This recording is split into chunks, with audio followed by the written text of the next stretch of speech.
Usisela azali konanga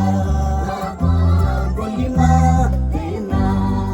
kopangate tabiyo naliye azali yananga konanga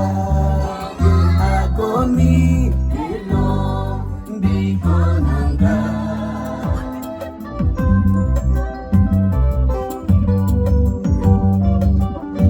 Oyembela yawe nzembo pasali misala na kembo